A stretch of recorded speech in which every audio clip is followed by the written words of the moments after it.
Ito mo? Ito, kaibigan ko, ito. Ito ka itong dalawa, magkasama kami. Yun, tayo na, naka-jets din sa wakas.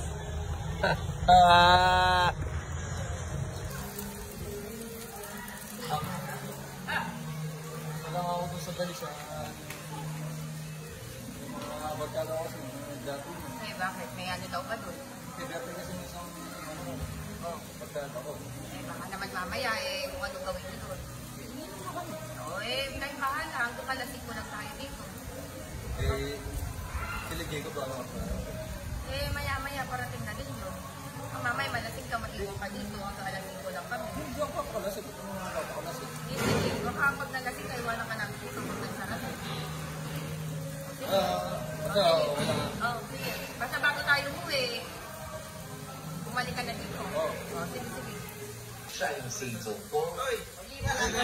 Last week. Siya yung taong basta sa akin. Mamaya na yung meeting natin ha.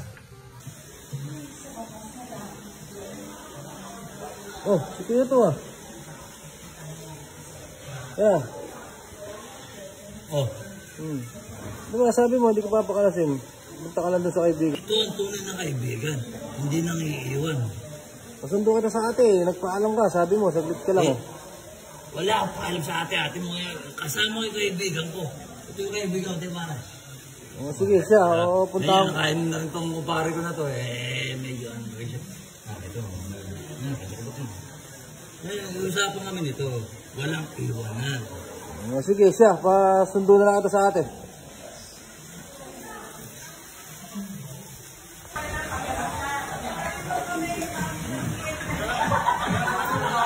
Te, nakita ko doon ng kuya. Di ba nagpaalam siya? Sabi niya, hindi ko yung papakalasing. Naku, yun na nga ba ang sinasabi ko. Nasaan ba? Andun. Naku, saan ba doon? Doon, sa may gawin doon. Pupuntahan ko. Saan ba? Kayo ng mga atsyengin kasi ay puntahan natin doon ng yung angkon at ano daw. Napakabait ito. Alam mo yung kaibigan ko na to. Walang kakibu-kibu ito.